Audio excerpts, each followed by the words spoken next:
Even though some may see some rain tonight, we all know most of the state has been bone dry this year. And if you've been able to look at our cornfields lately, especially in eastern Nebraska, you may have noticed more spikes as the leaves have started to shrivel up. In talking with farmers and the Nebraska-Corn-Growers-Association today, some farmers are expecting next to nothing when it comes to crop yields.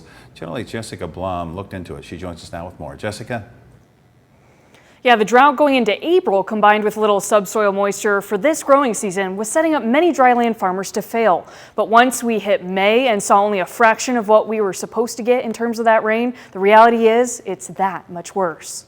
Right now, Mother Nature has not been cooperating very well. Most of Nebraska's corn comes from here in eastern Nebraska, and this year we've seen far less rain than usual. Dryland farmers are starting to account for major yield losses, while irrigation farmers are barely keeping up by watering constantly. Most of the dryland corn and the pivot corners, by the end of this week, there's going to be very little harvested come this fall, if any. It's pretty bad. Both exceptional drought and little to no subsoil moisture from winter's precipitation has put us in a position worse off than 2012.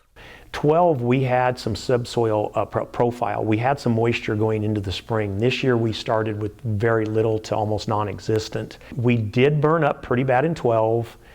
We had some pretty low yields, but right now we're looking at where we may not even have anything on some of the dry land. So it's already worse. In a better year, dan-nerud will see 150 to 200 bushels per acre. But realistically right now, he says much of his dry land will be zeroed out or very few bushels, if any. Crop insurance agents and adjusters are coming out and starting to look at the dryland corners and some of the dryland fields.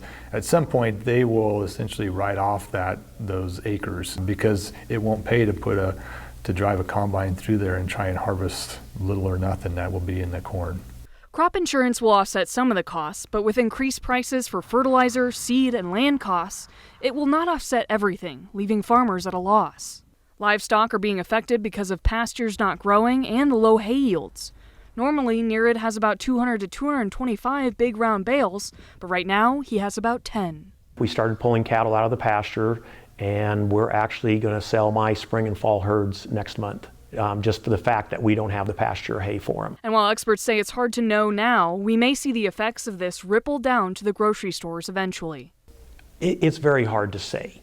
The one thing on the livestock end, in this area, there is a dramatic reduction in the amount of cow numbers they're going to slaughter because the guys could definitely see an increase in beef price. That I could see, unfortunately. Farmers will keep an eye on the forecast in the days to come, looking to see if more heat stress will play a part in what is holding on, since humidity has not been as bad, with the exception of today. Yeah, and Jessica, farmers I've talked to say even if we did get a good soaker rain right now, it wouldn't really help most of them. Exactly what you're saying, Rod. For many, it's way too late, especially for this year's yield. We can always hope for several cycles of those good rains, but it only may help the pastures a little bit and mostly replenishing that subsoil for next year. Good point. All right, Jessica Blum, our top story tonight. Thank you so much.